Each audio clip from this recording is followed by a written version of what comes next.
It's fly day, and this week is the heron nymph.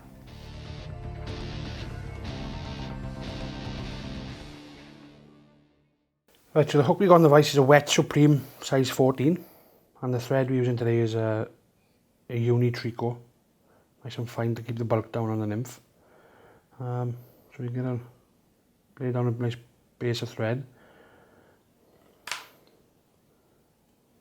and then get a Coq De Leon. Take out a few fibres for the tail.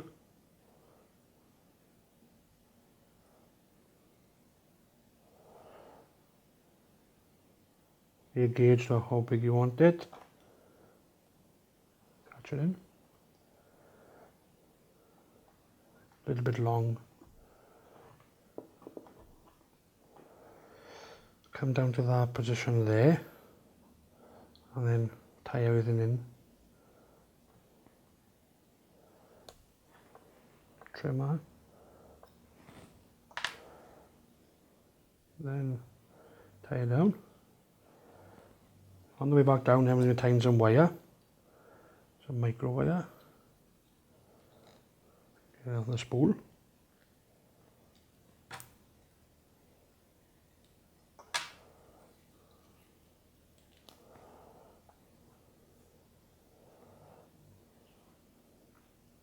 Catch it in underneath. Come down to where you're going to catch in the herl.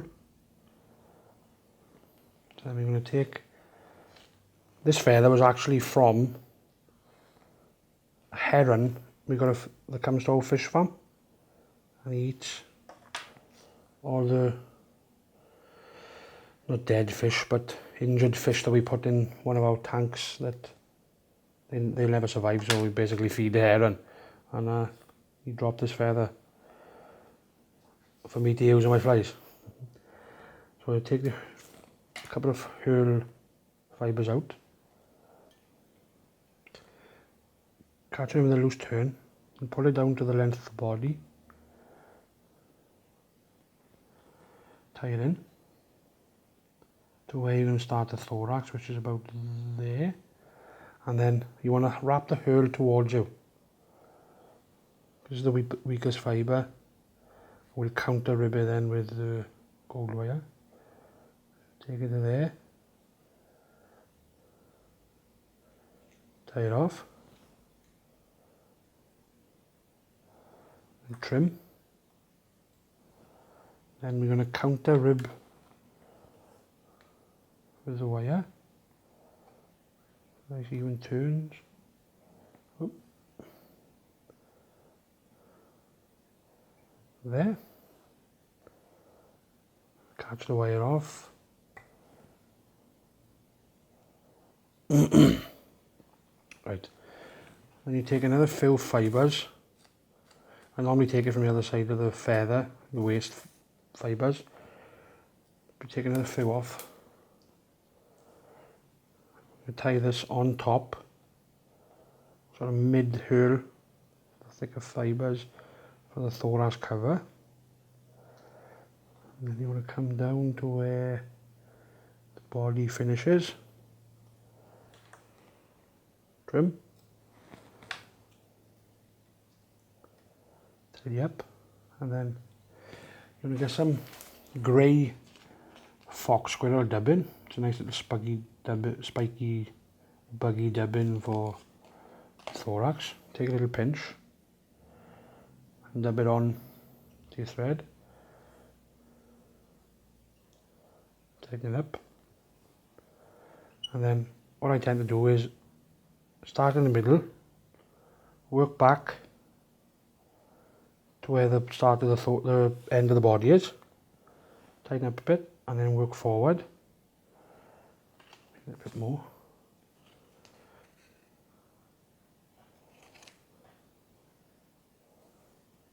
A bit more.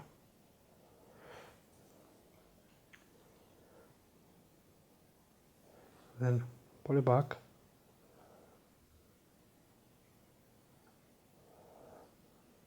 Tie it in. At this point, you should have a dabbing brush to pull it out, but I haven't got one, so I'm going to use the tip of my scissors. And then we're going to take our silver badger hackle.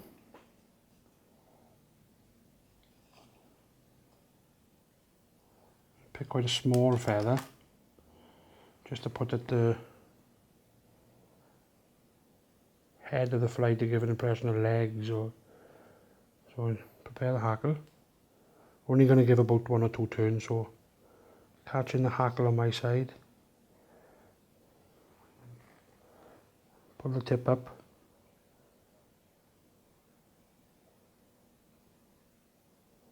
Jesus, that's wrong. Yeah.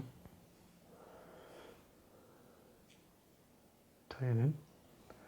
And get your hackle pliers. I said you only have 1 or 2 wraps, so. And then you pull the hackle out, and you're going to start again.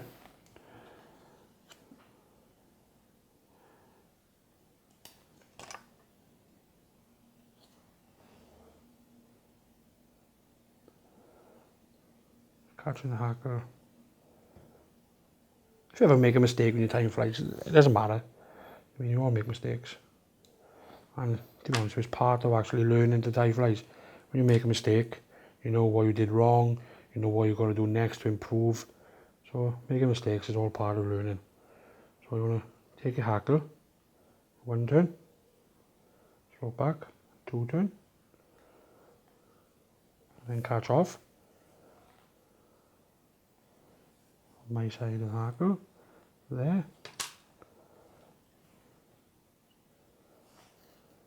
So you want to fold back, all the fibres going over the eye, and catch down. Find the tip of the hackle, pull it off. Now, what we're going to do there now is get the tip of your scissors, put it in the centre, fold down one side, fold down the other side.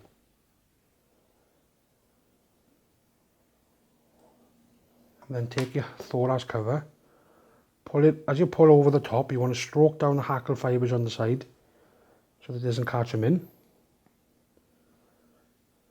Like that. Hold, stroke back and hold the thorax cover down. Pinch and loop. Give it a couple of turns just to catch it in. And then have a look at the centre. There's no centre, centreize it. And then a couple of another tight turns to lock it in. And then take a nice sharp scissors and trim. And then tie in the cut ends.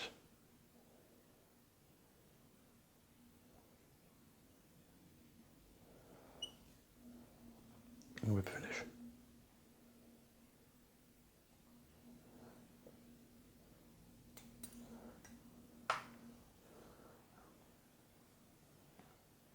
Caught in a little fibre. There. We're finished. 1, 2, 3, 4. Trim. And then if you take your finger and thumb and push the hackle into the body, it'll make the body, other legs or hackle sweep back. And then what you want to do then is, you can colour, if you've got a permanent mark, you can colour in the thread to match the body, or give it a hot head or whatever. And you varnish, finish fly, and there you go. And lay out. And there's a nice little fly to fish. Small still waters, big waters, catches everywhere. Another quick and easy pattern there from Matt Pape that you can try this weekend. And there are plenty more patterns on our website, hmflyfishing.co.uk. A big thank you to you guys for watching, and please don't forget to subscribe, and catch you later.